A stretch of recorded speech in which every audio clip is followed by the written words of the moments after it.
घाटशिला विधानसभा चुनाव 2025 की अधिसूचना जारी कर दी गई है।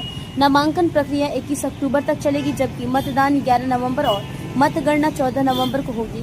कुल 2,56,000 से अधिक मतदाता अपने अधिकार का प्रयोग करेंगे।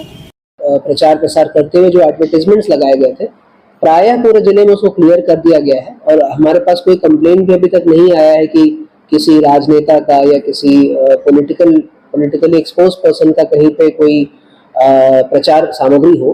परंतु ऐसा नहीं है कि चुनाव में आप प्रचार नहीं कर सकते, बट उसको आप जो प्रचार सामग्री लगाएंगे वो जो एमसीसी की प्रक्रिया है वो करने के उपरांत आप लगा सकते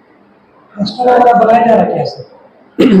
देखिए, क्लस्टर जो है वो कुछ पोलिंग स्टेशंस पे जहाँ पे सिक्योरिटी असेसमेंट हम लोग कर रहे हैं, तो कुछ पोलिंग स्टेशंस ऐसे हमारे होंगे जहाँ पे मतदान कर्मी क्लस्टर्स पे रुकेंगे।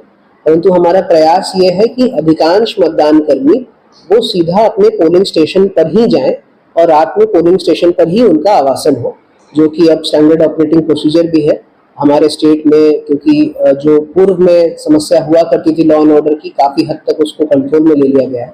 तो अब हमारा प्रयास ये होगा कि अधिकांश पोलिंग स्टेशंस पर जो मतदान कर्मी है वो रात में पोलिंग स्टेशन पर ही आवासन करें। लेकिन कुछ जगहों पे ज्योग्राफिकल कारण के रीजंस के कारण या फिर सिक्योरिटी रिलेटेड रीजंस के कारण कुछ जगहों पे क्लस्टर का भी निर्माण किया गया। फोर्स के लिए कितना डिमांड भेजा गया? देखिए, फोर्स का जो असेसमेंट है वो करके हम लोगों ने काफ़ी पहले ही भेज दिया था और उस पर विमर्श भी हम लोगों से किया गया है स्टेट के द्वारा और सी ऑफिस के द्वारा।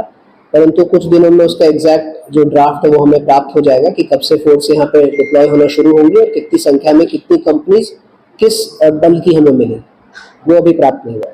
सर, आपको मेहनत में कमी नहीं